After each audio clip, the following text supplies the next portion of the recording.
Hello. Welcome to Mutual of Omaha's Wild Kingdom. Jim and I have been trying to arrange a little coronation ceremony here, but without too much success. From the looks on his face, he must have heard the expression, uneasy lies the head that wears the crown. Well, Mr. Mook, you may be the king of the chimpanzee show here at the St. Louis Zoo, but you'd never qualify as one of the monarchs of the wild, and I think I can prove it.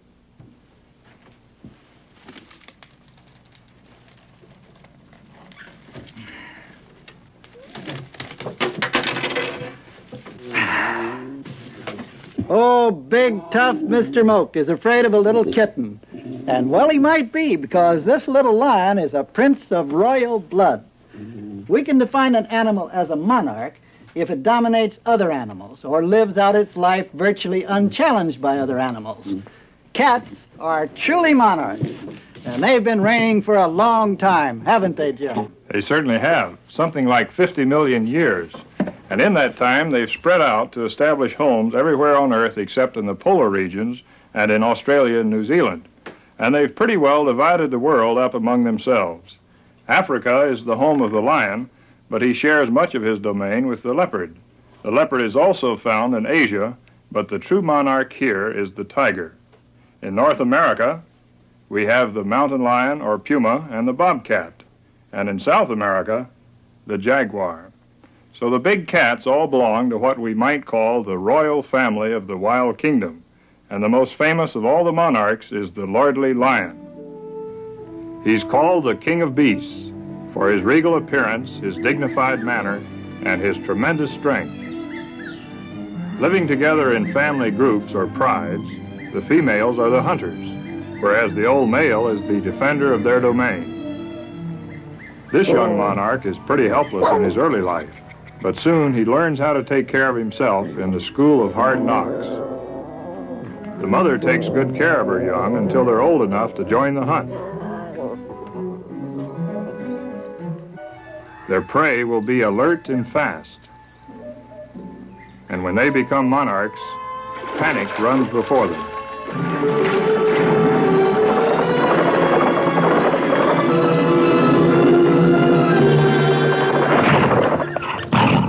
The leopard is not as powerful as the lion, but it's alert, stealthy, quick, and deadly.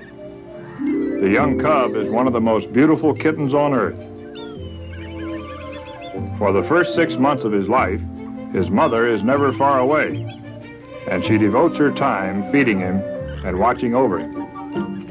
During this time, the male leads a solitary life and hunts alone. The cub decides to go exploring, while his mother retires to her favorite tree.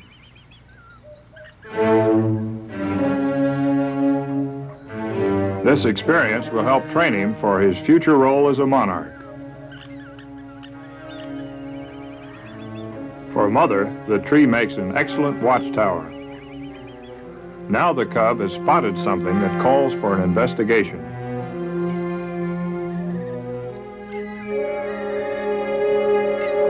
It's a big tortoise.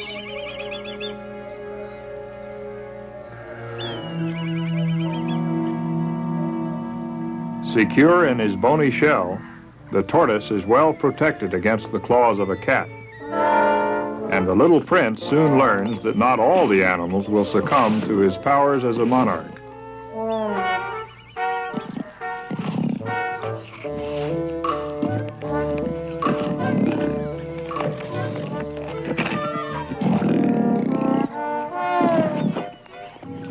Now to South America, where the largest animal is the tapir.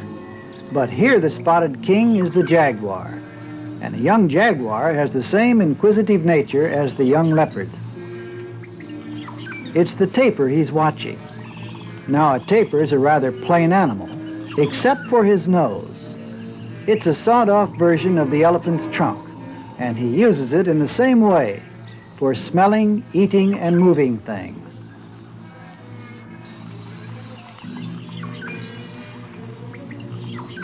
The cub seems to be wondering if the situation calls for action. And it does.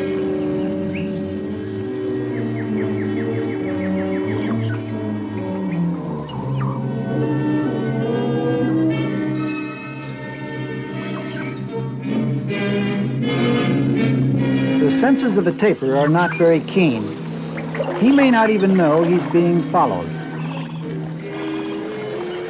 A tapir is quite at home in the water, but so is a jaguar.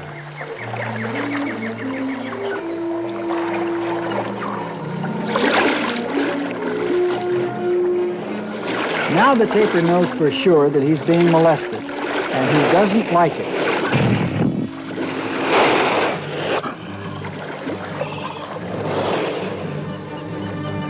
Even though he's picked a mighty rough customer to tackle, the cub isn't lacking in spunk.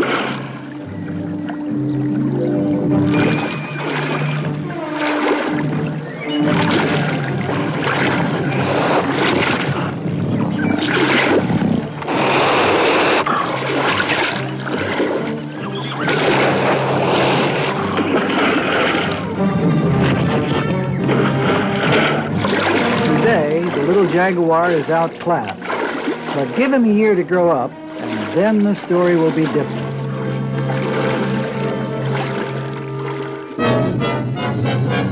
Monarch of all Asia is the tiger, as big and powerful as the lion and more feared by both man and beast. Largest of all is the Siberian tiger, and a family of red deer have good reason to be skittish when this giant killer is on the prowl. Moving into the woods, his splashy stripes become like the shadows of trees as he flattens himself against the ground to lie in ambush. Here is a face at once both striking and sinister, beautiful and savage.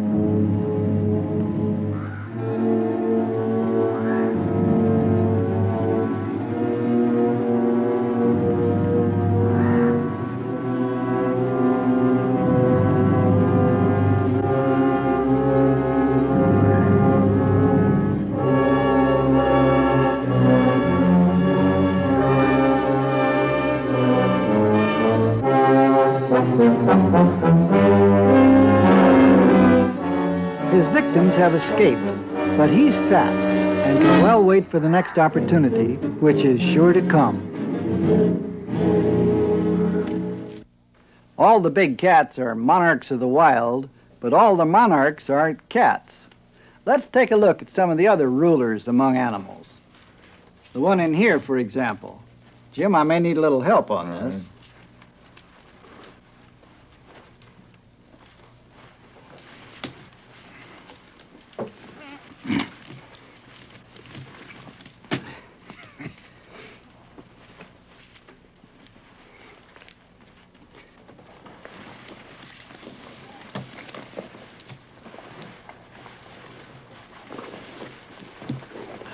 Got him? I got him. Hold his tail there so he doesn't get around. This is a reticulated python, and fortunately a small one, a young one, only 4 years old, and I guess he's about 12 feet long now, Jim. Mm-hmm. And a powerful constrictor.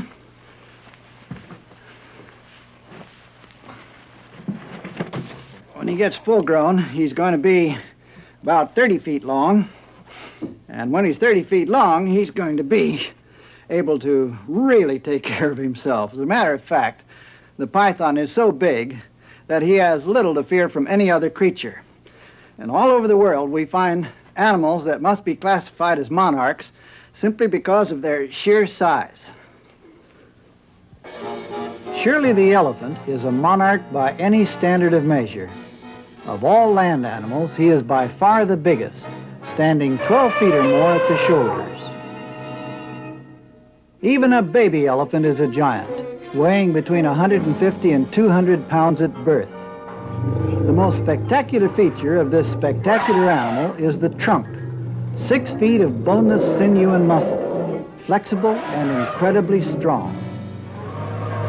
Elephants travel in herds of a dozen to 100 or more, utterly immune to attack from any other wild animal.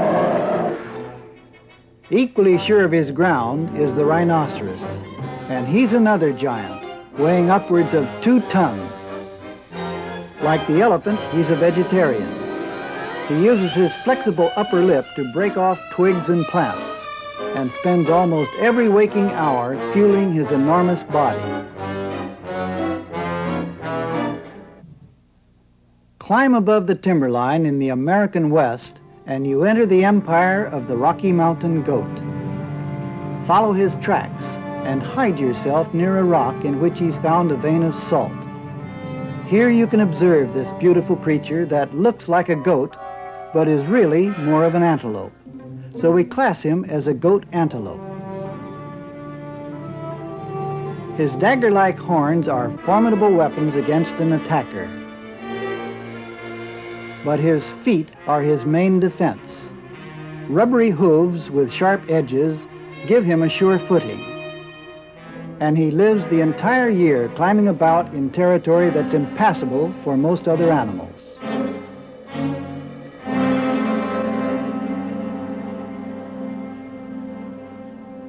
One of the goat's few neighbors is the marmot. This big ground squirrel is also well adapted for rock climbing.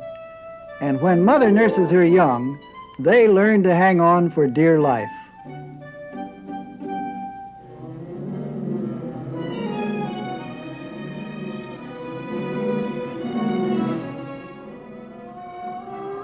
Each fall, the quiet of the high valleys is shattered by the bugle call of the bull elk.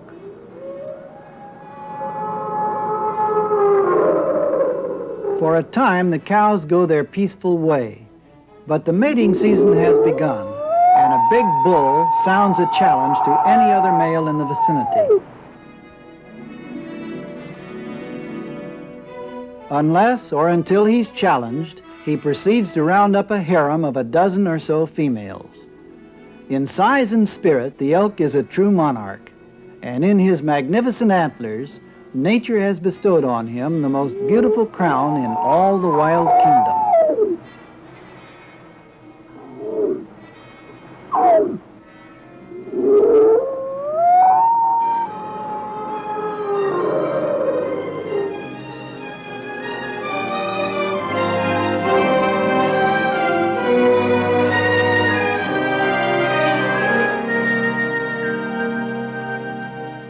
Another animal that rules its territory because of its size is the bear. Although it's classed as a carnivore, it's not as aggressive as some of the other predators. The frozen lands of the Arctic are ruled by the polar bear, the white king of the north. Thickly coated with fur and fat, and traveling on built-in snowshoes, it lives here all year round. One of the hardiest of all animals, he challenges anything that enters his empire, and especially a man.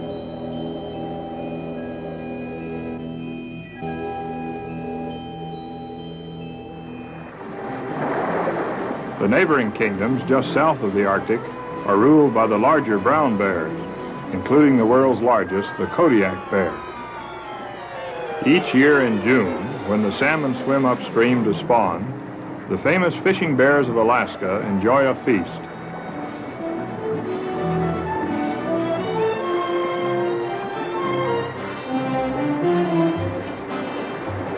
But to catch a fish takes practice, and a lot of the big ones get away from the cubs.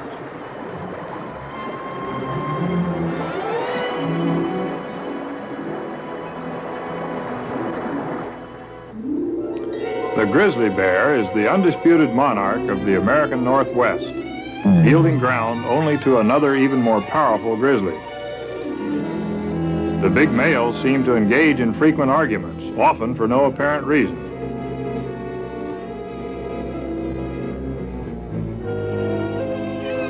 Cubs habitually trail along after mother. Only the swift-flying gulls dare to poach on the grizzly's feeding ground. The cubs rush to mother for protection when a big male rears up to challenge another. The challenger starts to give chase, but the other turns on him, and the challenger makes a fast retreat.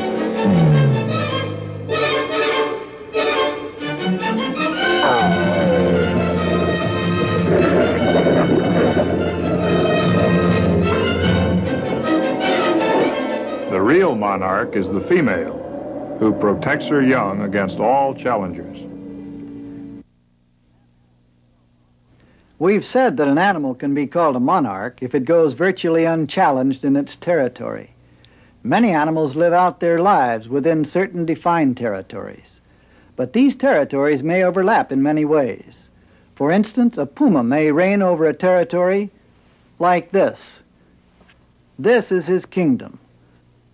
But within it, right here, say, a badger may have its territory. Now here may be the territory of a bobcat, overlapping the puma's range. All of this and much more may be the hunting ground of a golden eagle. How do all these animals get along together? What happens when territories overlap? When monarch meets monarch? I studied this firsthand out west in the kingdom of a puma. He is the great cat of North America. Sleek, strong, and sure-footed, the true master of his territory. A badger has dug under a carcass which belongs to the puma, and the puma objects.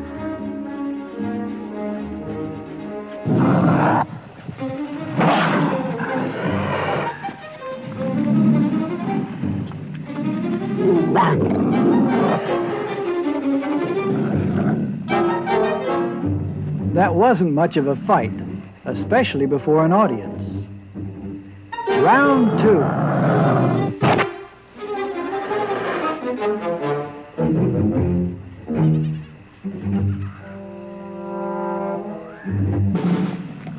The puma has no special interest in fighting, just to fight, so the badger can stay. The carcass will still be there when the cat wants food. Overhead, the raccoon indulges in acrobatics. And higher overhead, the golden eagle surveys his vast empire, his keen eyes searching for small animals caught in unguarded moments. The bobcat is smaller than the puma and covers a much smaller territory. One of the badger's many excavations makes a fine place to rest, until the badger comes along. The badger's reaction to this is completely predictable.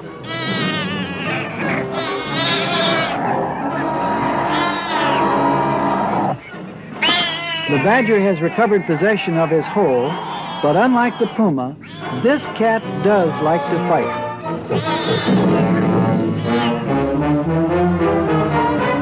It's conduct like this that's earned for the bobcat his other name, Wildcat.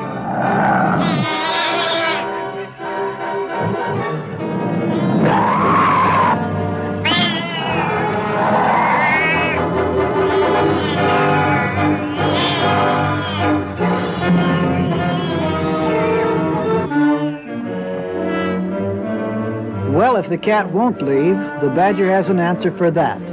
Enlarge the hole to accommodate them both. But this is really no place for a cat, and at the badger's cordial invitation, he goes on about his business.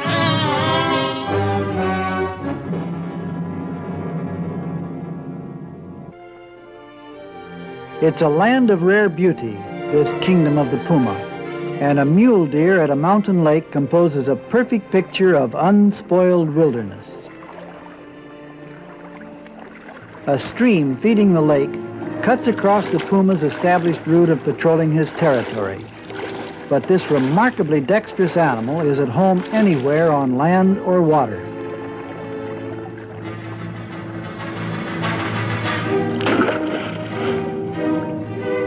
A beaver is surprised out of water, and when they meet, each animal instinctively challenges the right of the other to be in his territory.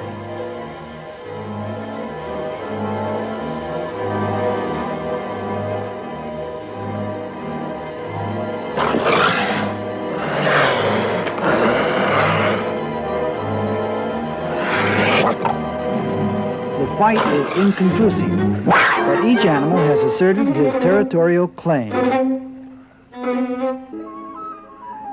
From high above, the eagle has spotted a magpie. It looks like an easy catch, but just in time, the magpie takes off, and it's the eagle that gets caught in the bush. Black bears are also counted in the census here. The puma would probably steer clear of adult bears, which are ornery critters indeed. But cubs now, they may be good for a little sport. Maybe.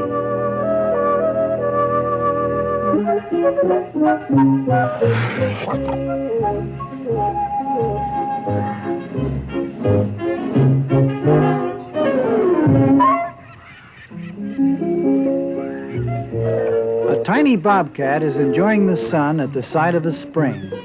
It could be in danger, a ready target for the eagle. But the eagle has his eye on a mouse.